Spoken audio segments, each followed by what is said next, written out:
पूर्णमदं पूर्णमिदं पूर्णात् पूर्णमुदच्यते पूर्णस्य पूर्णमादाय पूर्णमेवावशिष्यते। ओम शांति शांति शांति। ओम गुरुभ्यो नमः। ब्रह्मज्ञान के सत्संग में आपका स्वागत है। सत्संग के विषय सृष्टि के रचना कैसे हुआ था, सृष्टि के रचनाकार कौन है। आज के सत्संग के विषय बहुत ही गहरी है। इसे शांत मन से विवेकी होकर एकाग्र चित्त से सुनने से ही आप समझ पाएंगे। आज के सत्संग के विषय को चर्चा करने से पहले हम एक छोटा सा कहानी को चर्चा करेंगे। यह कहानी आपको सत्संग की उस गहरी ज्ञान को समझने में सहायक होगा। कहानी ऐसे है, एक विराट सागर होता है, बहुत बड़ा समुद्र। उस समुद्र में कई बड़े लहरें होते हैं, कई छोटे लहरें होते हैं, कई पानी के बुलबुले होते हैं, वाटर बबल्स, कई सारा झाग होता है। उस समुद्र के कई सारा पानी के बुलबुलाओं में से एक बुलबुले के मन में अहंकार सृष्टि होता है। एक बुलबुला के मन में कुचिंतन सृष्टि होता है, एक मिथ्या प्रलोभ सृष्टि होके वह बुलबुला अपने पास वाले बुलबुलों को अपना मान लेता है। उससे थोड़ा सा दूरी पे, उससे थोड़ा सा दूर में होने वाले अलग बुलबुले को पराया मान लेता है। ऐसे कुचिंतन उस बुलबुला के मन में जागृत होता है। अपने पास वाले बुलबुलों को अपना मान लेता है, उस बुलबुला से थोड़ा दूर वाले बुलबुलों को पराया मानकर भेदभाव करता है। खुद के मानने वाले तमाम मित्र रूपी बुलबुलों की सुरक्षा करने के लिए वह बुलबुला पास और दूर वाले बुलबुलों के बीच में एक बांध बांधता है, एक छोटा सा बॉर्डर को बनाता है, बांध बांधता है। इस बुलबुला के व्यवहार को देखकर देखी सीखी दुनिया, बाकी बुलबुले भी इससे बेरता करते हैं। बाकी बुलबुले भी खुद की और खुद के बंधु मित्रों की सुरक्षा करने के लिए बाकी बुलबुले भी आपस में बांध बांधते हैं। धीरे धीरे धीरे धीरे देखते देखते समुद्र, जो कि सारा बुलबुले मिलके रहते थे, उनके बीच में कई सारा बांध बन जाता है, कई सारा बॉर्डर्स हो जाता है। देखते देखते सारा समुद्र बांधमय हो जाता है, कई सारा दीवारें आपस में खड़े हो जाते हैं। बुलबुलों अपने आपस में बांध बांधने के बावजूद उनके मन में एक डर सताता है, कहीं वो बुलबुले बांध को कूद के इस तरफ ना आ जाए। खुद के और खुद की रिश्तेदारों की सुरक्षा करने के लिए बुलबुलों ने क्या करते हैं, सबसे पहले एक चाकू के, एक तलवार के निर्माण करते हैं, एक बंदूक के, एक धीरे धीरे बड़े से बड़े अस्त्र शस्त्रों के निर्माण करते हैं। उस बांध के ऊपर कई सारा तार को बांधते हैं, कई सारा यांत्रिक वस्तु पदार्थ को, कैमरा को लगाकर खुद के सुरक्षा को दिन प्रतिदिन बढ़ाते हुए जाते हैं। कई सारा यांत्रिक पदार्थों के निर्माण करके खुद की सुरक्षा करने के लिए बुलबुला बुलबुलों के बीच में बेरता बढ़ता है। वह समुद्र, जिस समुद्र में तमाम बुलबुले मिलके रहते थे, भाईचारा में रहते थे, आपस में कोई बांध नहीं था, आपस में कोई बेरता नहीं था, वैसे समुद्र दिन प्रतिदिन व्याकुलता से, चंचलता से, भेदभाव से पूरा समुद्र दुखी हो जाता है। पूरे बुलबुले अथक दुखी हो जाते हैं, बड़ा पीड़ा में, शोक व्याकुलता में दिन काटते हैं। दिन प्रतिदिन खुद की सुख के सुरक्षा करने के लिए, खुद की शांति की कामना करते हुए कई सारे यांत्रिक वस्तु पदार्थों के निर्माण करते हैं। Calculator, computer, mobile, aeroplane, jet planes, कई कुछ यांत्रिक पदार्थों की आविष्कार करते हुए बुलबुलों ने खुद की शांति की बढ़ाने के प्रयत्न तो करते हैं, परंतु अनजाने में ही तमाम बुलबुलों के दिल में एक डर सताता है, भय सताता है। कोई अकेलेपन की, कोई अधूरापन की उनके मन में एक डर सताता है। यांत्रिक वस्तु पदार्थ तो बढ़ते रहता है, भौतिक तरक्की तो दिन प्रतिदिन बढ़ते रहता है, परंतु उनके मानसिक जो चंचलता, व्याकुलता, अस्थिरता, वह भी दिन प्रतिदिन बढ़ते रहता है। आपस में भेदभाव, आपस में बैरता, लड़ाई झगड़ा हर दिन होता है। उन तमाम बुलबुलों में से एक वृद्ध बुलबुला, एक बूढ़ा तजुर्बा बुलबुला बैठ के इस बात की तर्जमा करता है, इस बात की समझता है, परखता है।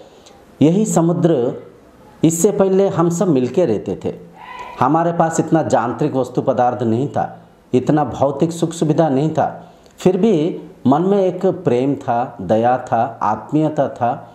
हम सब बड़ा सुकून के साथ यहाँ पे जीवन बिताते थे। आज हमारा पास 5G मोबाइल है, कंप्यूटर, लैपटॉप, कई कुछ यांत्रिक वस्तु पदार्थ है, परंतु मन में व्याकुलता, चंचलता क्यों बढ़ रहा है? मन अस्थिर क्यों हो रहा है? आपस में भेदभाव, बैरता, शत्रुता क्यों बढ़ते जा रहा है? इसके कारण क्या है?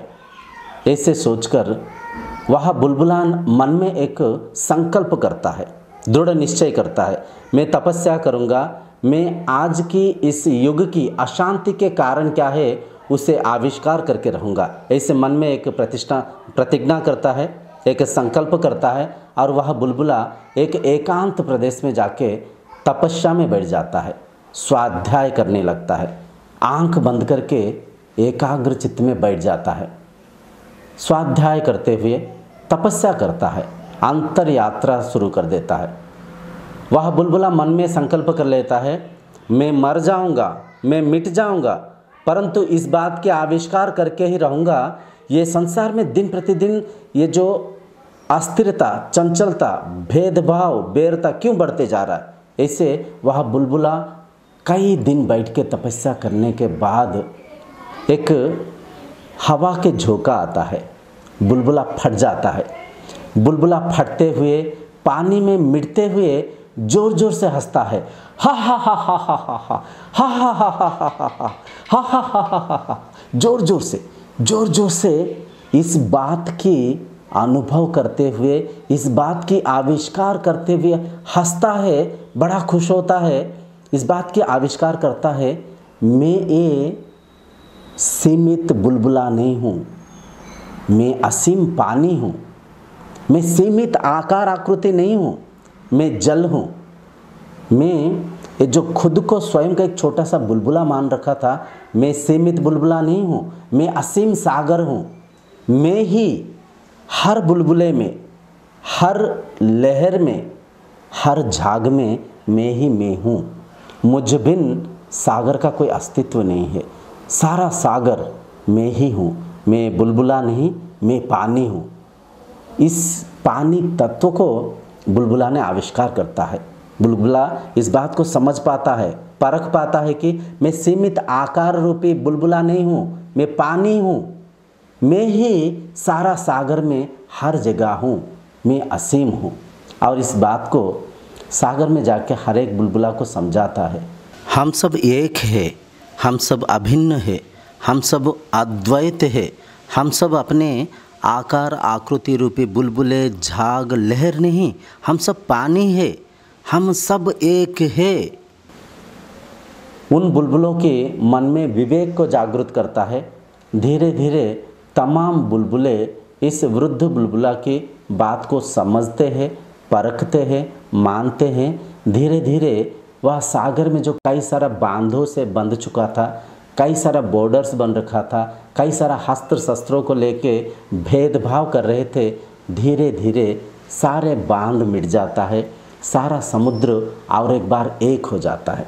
सारे बुलबुले, सारे पानी के लहरें सब मिलके आत्मीय भाव से फिर जीना शुरू करते हैं। फिर सत्ययुग की स्टार्ट हो जाता है, आरंभ हो जाता है। तो देखिए यहाँ पे कहानी के सार ये है, ये जो सारा संसार है एक ही शक्ति से परिचालन हो रहा है। उसी एक ही शक्ति में, उसी एक ही शक्ति के द्वारा, उसी एक ही शक्ति ही रचना किया हुआ लीला है ये सारा संसार। तो आइए हम समझेंगे ये संसार की रचना कैसे हुआ। यहाँ पे और एक प्रश्न मन में उठना स्वाभाविक है। संसार का रचना होने के बाद रचना के रूप में जो मनुष्य रूपी हम सब जन्म लिए, तो हम सब क्या है, संसार की रचना है, रचनाकार नहीं है। तो रचना रूपी यह शरीर मनुष्य रचनाकार को कैसे आविष्कार कर पाएगा, यह प्रश्न मन में उठना स्वाभाविक है। मैं अगर शरीर हूँ तो मैं रचना हूँ, मैं रचनाकार नहीं हूँ। अगर मैं रचनाकार नहीं हूँ, मैं रचना हूँ, तो सृष्टि के रचनाकार को मैं कैसे आविष्कार कर पाऊँगा, मैं कैसे उस रचनाकार को ढूंढ पाऊँगा। इन तमाम सवाल की उत्तर स्वरूप यूँ समझिए, आज साइंस बोलता है ये सारा संसार एक डार्क एनर्जी से पैदा हुआ। सबसे पहले संसार में डार्क एनर्जी था, डार्क एनर्जी ब्लास्ट होके बिग बैंग के निर्माण हुआ। बिग बैंग से धीरे धीरे गैलेक्सी के निर्माण हुआ। धीरे धीरे ये तमाम संसार, पृथ्वी, सौरमंडल, नवग्रह, सारा इस संसार की रचना धीरे धीरे उस डार्क एनर्जी से हुआ। तो इस बात को अंदाज़ा लगाइए, संसार की रचना को आज साइंस कैसे आविष्कार कर पा रहा है। साइंस तो अभी अभी धीरे धीरे डेवलप हो रहा है। संसार तो अनादिकाल से सृष्टि हुआ है, अनादिकाल से सृष्टि हुआ इस संसार के बारे में आज के साइंस कैसे बता पा रहा है। इसके कारण क्या है, ऑब्जर्वेशन, परखना, स्वाध्याय करना। तो ठीक वैसे ही जैसे साइंस आज ऑब्जर्व करते हुए, परखते हुए संसार के बारे में समझ पा रहा है, ठीक वैसे ही अपना ऋषियों ने एकांत प्रदेश में जाके, जंगलों में, गुफाओं में उनके जीवन को बिताते हुए ऋषियों ने सबसे पहले स्वाध्याय किए थे। स्वाध्याय मतलब स्वयं को अध्याय करना, स्वयं को पढ़ना, स्वयं के सत्य की खोज, अनुसंधान को ऋषियों ने आरंभ किए थे। ऋषियों ने सबसे पहले जंगलों में जाके बैठ के सबसे पहले इस स्थूल शरीर को परखे थे। ये शरीर क्या है, मैं इस देह को मैं मान रखा हूँ, क्या सच में ये देह में हूँ, ये देह क्या है, ये शरीर कैसे बन रहा है। ये शरीर को अगर मैं परखूँ, शरीर तो बचपन में एक छोटा सा शिशु था। वह छोटा शिशु धीरे धीरे वृद्धि होते हुए, बड़ा होते हुए, बालक के रूप में, युवक के रूप में, आज इतना बड़ा शरीरधारी इस शरीर के रूप में परिवर्तन हुआ। तो ऋषियों ने सबसे पहले परखे शरीर के वृद्धि कैसे हो रहा है। उसे परखने के लिए ऋषियों ने सबसे पहले इस बात को समझे, शरीर के अंदर क्या जा रहा है। हम हर दिन शरीर के अंदर क्या ग्रहण करते हैं, अन्न को ग्रहण करते हैं। अन्न के रूप में फल, साग सब्जियाँ, अनाज, ये तमाम फल को मतलब अनाज को, अन्न को हम ग्रहण करते हैं। अन्न कहाँ से आ रहा है, सृष्टि से आ रहा है, प्रकृति से आ रहा है, पेड़ पौधों से आ रहा है। प्रकृति से मिलते हुए अन्न को सबसे पहले ग्रहण कर रहा हूँ। और क्या अंदर जा रहा है, अंदर और क्या ग्रहण कर रहा हूँ, पानी को पी रहा हूँ। पानी कहाँ से आ रहा है, पानी भी प्रकृति से आ रहा है, प्रकृति से मिलती हुई पानी को पी रहा हूँ। अन्न हो गया, पानी हो गया, और क्या मैं ग्रहण कर रहा हूँ, सांसें ग्रहण कर रहा हूँ। हर पल में सांसें ले रहा हूँ, सांसें छोड़ रहा हूँ। सांसें क्या है, हवा है। तो क्या है, तीसरा क्या है, हवा को ग्रहण कर रहा हूँ। हवा को कहाँ से ग्रहण कर रहा हूँ, इसी प्रकृति से ग्रहण कर रहा हूँ। फिर ऋषियों ने परखे, जो अन्न को मैं खाता हूँ, अन्न कैसे अदृश्य हो जाता है, अन्न कैसे हजम हो जाता है, अन्न को जीर्ण करने में क्या सहायक होता है, उसे परख कर समझ पाए। जठराग्नि सहायक होता है, अग्नि जिसे कि जठराग्नि बोलते हैं। जठराग्नि अन्न को जीर्ण करने में जेहेतु सहायक होता है। इस शरीर में एक तो अन्न है, अन्न मतलब क्या है, पृथ्वी है, पृथ्वी तत्व है। दूसरा जल है, पानी है। तीसरा सांसें, हवा है। चौथा जठराग्नि है।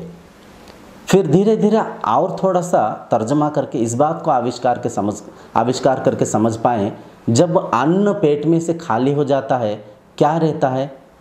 कुछ नहीं रहता है, खालीपन रहता है, आकाश रहता है। आकाश मतलब इसी शरीर के अंदर पंचभूतों को आविष्कार किए, आकाश, वायु, अग्नि, जल और स्थल।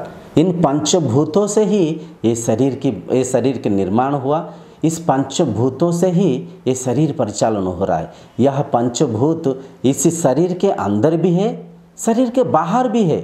बाहर से ही खाना अंदर आ रहा है, बाहर से ही हवा अंदर आ रहा है, बाहर से ही पानी अंदर आ रहा है, और अंदर से ही विसर्जक क्रिया के द्वारा हवा, पानी और मल के द्वारा अपने जो अन्न बाहर जा रहा है।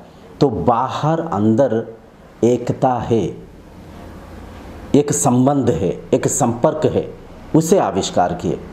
उसके बाद में ऋषियों ने इस बात के आविष्कार किए, ये शरीर कैसे परिचालन हो रहा है। धीरे धीरे समझ पाए प्राण शक्ति से यह शरीर परिचालन हो रहा है, तो प्राण शक्ति को आविष्कार किए। धीरे धीरे ऋषियों ने स्वाध्याय के माध्यम से इस बात को परख के समझ पाए, शरीर को, इंद्रियों को, प्राण शक्ति को, ये तमाम बातों को किसके द्वारा हम परख रहे हैं, क्या वो शक्ति है, क्या वो आधार है। धीरे धीरे इसे तर्जमा करते हुए ऋषियों ने इस बात को समझ पाए, मस्तिष्क के अंदर मन है, मन आधार है। मन के द्वारा हम चिंतन कर रहे हैं, मन के द्वारा सृष्टि के रचना के बारे में हम परख रहे हैं, यह सत्संग कर रहे हैं। तो मन के आविष्कार किए, मन को समझे। मन आधार है शरीर की, इंद्रियों की, प्राण शक्ति को परखने की। तो मन को टटोले, मन को परखे, मन की सत्य को समझने के लिए मन के ऊपर कार्य किए, मन के ऊपर ध्यान दिए। मन क्या है, मन कैसे कार्य कर रहा है, मन के निर्माण कैसे हो रहा है। मन जब विचार करता है, विचार को कौन देख रहा है, विचार के आधार क्या है, मन में विचार कैसे आ रहा है, इस विचार को परखने के प्रयत्न किए, मन को परखने के प्रयत्न किए। तब क्या हुआ, धीरे धीरे इस बात को समझ पाए, मन इंद्रियों की सहायता से जो भी हम भौतिक वस्तु पदार्थ को अनुभव करते हैं, उन तमाम अनुभवों की स्मृतियां ही मन है। मन memory, those all experiences which we experienced in and through our sense organs, those experienced memory is called by mind। तो ऋषियों ने इस बात को आविष्कार किए, मन कुछ भी नहीं है। जो भी हम अनुभव किए, आँखों के द्वारा जो चीज़ों को देखे, कान के द्वारा जैसे शब्दों को सुने, चखे, स्पर्श किए, घ्राण इंद्रिय के द्वारा जो सुगंध दुर्गंध को लिए, ये तमाम अनुभवों के स्मृति ही मन के रूप में निर्माण हो रहा है। मन बुद्धि है, मन नथिंग बट मेमोरी। तो धीरे धीरे मन को परख के समझ पाए, मन स्मृतियों के संग्रह है, मन बुद्धियों के संग्रह है, मन ज्ञान ही मन है, स्मृति ही मन है, बुद्धि ही मन है। तो धीरे धीरे ऋषियों ने एकाग्र चित्त में बैठकर उस बुद्धि को परखने के प्रयत्न किए। मन के अंदर जो विचारधारा चल रहा है, जो चिंतन चल रहा है, मन के अंदर जो वृत्ति चल रहा है, जो बुद्धि रूप का वह वृत्ति चल रहा है, उस वृत्ति पे कार्य किए, उस वृत्ति को परखने की प्रयास किए। मन को देखे, मन के 3 अवस्था है, जागृत, स्वप्न और सुषुप्ति। जागृत अवस्था मतलब क्या है, जगे हुए संसार को हम देख रहे हैं। स्वप्न अवस्था मतलब जब हम सो जाते हैं, मन में स्मृति चलता है, वह स्मृति को हम देख रहे हैं। स्मृति को तो कोई देख रहा है, स्वप्न को कोई देख रहा है। स्वप्न स्मृति है, स्मृति जब मन में चल रहा है, उस स्वप्न को कौन देख रहा है। अगर स्वप्न को कोई देख पा रहा है, वह स्वप्न को देखने वाला स्वप्न से निहायती भिन्न है, निहायती अलग है। स्वप्न दृश्य है, स्वप्न को देखने वाला दृष्टा है। तो इसे परखे। धीरे धीरे सुषुप्ति अवस्था को परखे। सुषुप्ति अवस्था मतलब विचार रहित गाढ़ निद्रावस्था, स्टेट ऑफ डीप स्लीप। उस अवस्था में इस बात को परखते हुए ऋषियों ने समझ पाए, जब मन में कोई विचार नहीं रहता है, कौन रहता है? कौन है वह शक्ति जो विचारों को देख रहा है? मैं गुस्सा हूँ, मैं शांत हूँ, मेरा मन चंचल है, मेरा मन स्थिर है। क्या मैं मन की वृत्ति को देख पा रहा हूँ? क्या मैं मेरे विचारों को देख पा रहा हूँ, परख पा रहा हूँ? अगर इससे परखेंगे आप समझ पाएंगे। निहायती क्या आपके गुस्से को आप देख पाते हैं? निहायती देख पाते हैं। मैं क्रोध हूँ, मैं शांत हूँ, इस व्यक्ति से बात करने से मुझे अच्छा लगता है, उस व्यक्ति के पास जाने से मुझे बड़ा चिड़चिड़ापन लगता है, ठीक नहीं लगता है। यह खाना मुझे पसंद है। मेरे पसंद नापसंद, व्याग्र, चंचल, स्थिरता, मन की वृत्तियों को अगर मैं देख पा रहा हूँ तो निहायती मैं मन से भिन्न हूँ, मन से परे हूँ, मन के ऊर्ध्व में हूँ। इस विषय को ऋषियों ने आविष्कार किए और बुद्धि के ऊपर कार्य किए। ओमकार रूप का शब्द ब्रह्म का उत्पत्ति हुआ। ओमकार शब्द को, उस ध्वनि को मन में स्मरण किए। ओम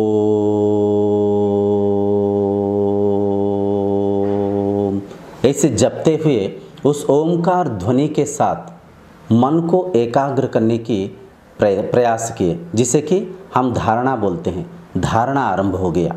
ओमकार रूप का वह शब्द ब्रह्म को आधार करते हुए, उस ओमकार शब्द को आधार करते हुए मन के बुद्धि को एकाग्र करने की, मन को एकाग्र करने के प्रयत्न किए। क्योंकि मन देखिए विचारों की वेग में खोया हुआ है, मन विचारों की जाल में फंसा हुआ है। हर पल कुछ ना कुछ हम चिंतन करते रहते हैं। कई सारा बातें सोचते हुए, परखते हुए मन विचारों की जाला में बंधा हुआ है, मन विचारों के वेग में खोया हुआ है। वैसे विचारों के उस जाल से मन को मुक्त करने के लिए, मन को शांत करने के लिए, मन को परखते हुए शब्द ब्रह्म रूप का ओमकार को आधार करते हुए ऋषियों ने धारणा आरंभ किए। जब धारणा आरंभ करते हुए ओमकार की ध्वनि को मन में स्मरण किए, धीरे धीरे समय आया, मन एकाग्र हुआ, मन ध्यानस्थ हुआ, ध्यान घटित हुआ। तो वहाँ पे ध्यान आरंभ हो गया। ऋषियों ने एकांत प्रदेश में बैठ के ध्यानस्थ होना आरंभ हुए। ध्यान बारंबार करके समय आया, उन ऋषियों की समाधि घटित हुआ। समाधिस्थ हो पाए। समाधि से फिर धीरे धीरे मन की चतुर्थ अवस्था, जो कि तुरीय अवस्था, उस अवस्था में मन को ऋषियों ने लेके जा पाए। तुरीय अवस्था घटित हुआ। देखिए मन की 4 अवस्था है, जागृत अवस्था, स्वप्न अवस्था, सुषुप्ति अवस्था और चौथा जो है तुरीय अवस्था। 3 अवस्था को तो हम सब अनुभव करते ही कर रखे हैं, मैं भी आप भी। परंतु जो चतुर्थ अवस्था है उससे अनुभव जब आप कर लेंगे, उस अवस्था में होता क्या है यूँ समझिए। उस अवस्था को सबसे पहले समझिए। तुरीय अवस्था में क्या होता है? ज्ञेय, ज्ञान, ज्ञाता, 3 चीज़ों को यहाँ पे समझिए। एक है ज्ञेय। ज्ञेय मतलब क्या है? ये संसार, ये जो भी भौतिक संसार को हम देख रहे हैं, इंद्रियों की जो विषय है, ये तमाम चीज़ें ज्ञेय पदार्थ है। ज्ञान जो है इंद्रिया मन है, इंद्रिया मन जो है ज्ञान है। ज्ञाता जो है आत्मा है। ज्ञाता जो है मन के चतुर्थ अवस्था है। ज्ञाता जो है आपके सत्य स्वरूप है। उसे आप आत्मा कह सकते हैं, ब्रह्म कह सकते हैं, भगवान कह सकते हैं, कॉन्शियसनेस कह सकते हैं। जो भी ये तमाम बातें, ये तमाम शब्द उसी एक शक्ति को दर्शा रहा है। तो वहाँ पे क्या होता है? जो ज्ञाता में ये सारा संसार, ये सारा इंद्रियां समाहित हो गया। यूँ समझिए ज्ञेय रूपी ये जो भौतिक पदार्थ, भौतिक ज्ञान रूपी इंद्रियां मन में समाहित हो जाता है जब आप धारणा करते हैं, जब आपका ध्यान घटित होता है। जब ध्यान घटित होता है क्या होता है? एक भौतिक संसार से आप हट जाते हैं, अंतर्मुखी हो जाते हैं आपका इंद्रियां अंतर्मुखी हो जाता है, मन अमन हो जाता है, मन विचारों से मुक्त हो जाता है। तब क्या होता है, जो ज्ञान रूपी इंद्रियां मन ज्ञाता रूपी आत्मा के साथ एक हो जाते हैं, ज्ञाता रूपी आत्मा के साथ एक हो जाते हैं। इस गहरी बात को एकाग्र चित्त से समझिए। जो भौतिक संसार जो ज्ञेय है, जब आप धारणा करते हैं, ध्यानस्थ होते हैं, इंद्रिया रूपी मन में समाहित हो जाते हैं। जब समाधि घटित होता है, मन उस चेतना के साथ एक हो जाता है, उस ब्रह्म में लीन हो जाता है, मन अमन हो जाता है, मन निर्विचार निर्गुण स्थिति को चले जाता है। तो केवल वहाँ पे आत्म तत्व है। तो जब उस स्थिति में मन जाता है, मन की उस स्थिति को तुरीय अवस्था बोलते हैं। उस स्थिति में होता क्या है, साधक इस बात को अनुभव कर पाते हैं, साधक इस बात को खुली नेत्रों से देख पाते हैं कि हर जगह मैं ही हूँ, मुझ बिन कुछ भी अलग नहीं है, मैं ही यहाँ पे हूँ, वहाँ पे हूँ, यत्र तत्र सर्वत्र, हर कहीं मैं ही हूँ, मुझ बिन कुछ भी अलग नहीं हूँ, मुझ बिन कुछ भी अलग नहीं है, मैं ही हर जगह हूँ, मैं ही हर कण में हूँ, मैं ही दृष्टा हूँ, मैं ही दृश्य भी हूँ, मैं ही सृष्टा हूँ, मैं ही सृष्टि भी हूँ, मैं ही कर्ता हूँ, मैं ही कर्म हूँ, मैं ही सब कुछ हूँ। मैं एक था, मैं एक हूँ, मुझ में मैंने रचाया हुआ लीला में मैं खो गया था। अब मैं इस लीला को समझ पा रहा हूँ, इस लीला को जीता हूँ, मैं मुक्त हो गया, मैं तृप्त हो गया, मैं निर्वाण प्राप्ति किया। इस बात को आशा करता हूँ आप समझ पाते होंगे। तो आज के सत्संग की निष्कर्ष निचोड़ ये है, सृष्टि के रचना और सृष्टि के रचनाकार दो भिन्न नहीं है, अभिन्न है, एक ही है। उस एक ही शक्ति में माया रूप का यह पंचभूतों से ये प्रपंच बन रखा है। प्रपंच को माया बोलते हैं। माया मतलब वो मृग तृष्णा जैसे, मिराज के जैसा है, ना होते हुए भी है जैसे प्रतीत हो रहा है। परंतु ये जो पंचभूतों की, ये प्रपंच की कोई अस्तित्व नहीं है। ये पंचभूत जिस चेतना सत्ता में, जिस चैतन्य ब्रह्म में परिचालन हो रहे हैं, वह सत्य है, वह नित्य है और वह आप है। आप ये सारा संसार की, ये सारा माया प्रपंच की आधार है। ये आपके उस चैतन्य सत्ता के ऊपर पंचभूत रूप का यह संसार माया में मिथ्या एक लीला कर रखे हैं। ये लीला को आनंद लेने वाला दृष्टा, सृष्टा, कर्ता आप है, आप स्वयं है।